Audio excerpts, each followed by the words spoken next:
புத்தியிலிருந்து அப்படிப்பட்ட செயல்கள் வெளிப்படுது. அதன் மூலமாக இந்த உலக அழிவு ஏற்படுற மாதிரி. அதனால தான் சொல்லப்படுது இப்போ விநாச காலத்தில் அன்பற்ற புத்தி. அன்பற்ற புத்தி யார்கிட்ட இருந்து? பரமாத்மா கிட்ட இருந்து. அதாவது பரமாத்மா கிட்ட அன்பு இல்லை. அப்போ பரமாத்மா கிட்ட அன்பு இல்லை அப்படின்னா என்ன ஆகும்? மாயா மேலே அன்பு ஏற்படுது. மாயா அப்படின்னா 5 விகாரங்கள். உலகத்தில் சிலர் புரிஞ்சுக்கிறாங்க, மாயாவை கூட தவறாக புரிஞ்சுக்கிறாங்க. அதாவது ஒரு சிலர் இந்த உடல் தான் மாயா அப்படின்னு புரிஞ்சுக்கிறாங்க. ஒரு சிலர் இந்த செல்வம் பணம் தான் மாயைன்னு புரிஞ்சுக்கிறாங்க.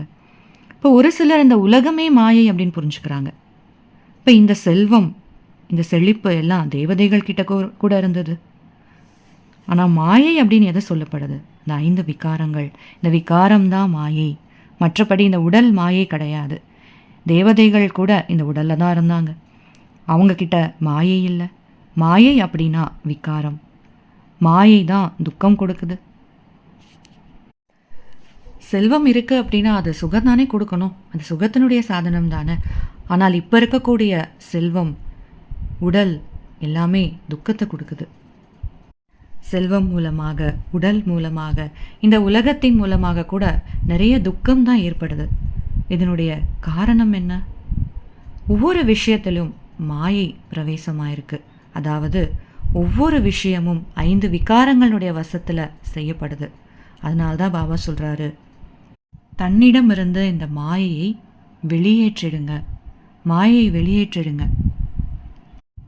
அப்போ உங்களுக்கு பணத்தின் மூலமாக, செல்வத்தின் மூலமாக, உடலின் மூலமாக மற்றும் உலகத்தின் மூலமாக சுகம் கிடைக்கும். எப்படி தேவதைகளுக்கு இருந்தது அதுபோல. தேவதைகள் கூட உலகத்தில் தானே இருந்தாங்க. அவங்க சதா ஆரோக்கியமானவர்களாக, சதா செல்வம் நிறைந்தவர்களாக மற்றும் சதா மகிழ்ச்சியானவர்களாக இருந்தாங்க. அவங்க கிட்ட சுகம் எப்போ இருந்தது? எப்போ அவங்க கிட்ட மாயை இல்லையோ, ராவணன் இல்லையோ, 5 விகாரங்களுடைய பூதம் இல்லையோ, அப்போ அவங்க கிட்ட சுகம் இருந்தது. அதனால இப்பொழுது நாம இந்த மாயையை அழிக்கணும். இந்த அனைத்து விஷயங்களையும் பாபா அமர்ந்து நமக்கு புரிய வச்சிட்ருக்காரு. மாயை கிட்ட இருந்து நம்ம விலகணும், மாயை வெளியேற்றணும்னா இது அர்த்தம் இல்லை. அதாவது நம்ம இந்த உடல்ல இருந்து வெளியே போயிடணும், இல்லை இந்த உலகத்துக்கே வரக்கூடாது, அப்படி கிடையாது. ஏன்னா அப்படி கூட ஒரு சிலர் புரிஞ்சிருக்காங்க, இந்த உலகமே மாயை. அவங்க சில சாஸ்திரங்களில் கூட அதை எழுதி வச்சிருக்காங்க, இந்த உலகம் ஒரு மாயை அப்படின்னு. இந்த உலகம் மாயை கிடையாது, இது ஒரு அனாதியான விஷயம். யார் சொல்கிறாங்க இந்த உலகம் மாயை?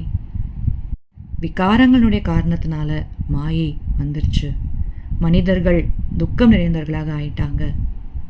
அதனால இந்த உலகம், இந்த உலகத்தினுடைய விஷயங்கள்லேருந்து வெளியேற்றுவது அப்படின்றது கிடையாது.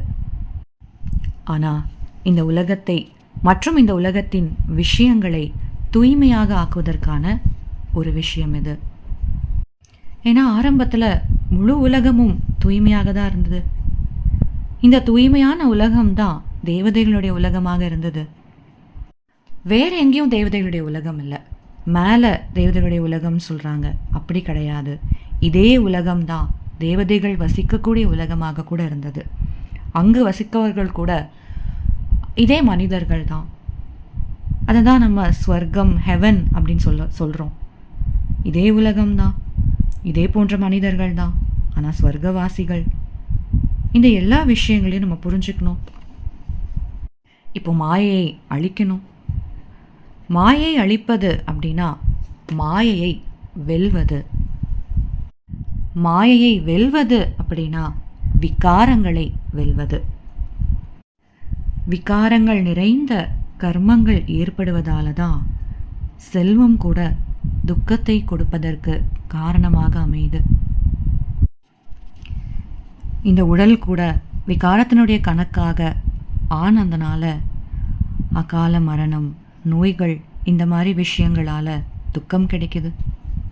சத்தியுகத்தில் நம்முடைய உடலில் எந்த ஒரு நோயும் இருப்பது கிடையாது.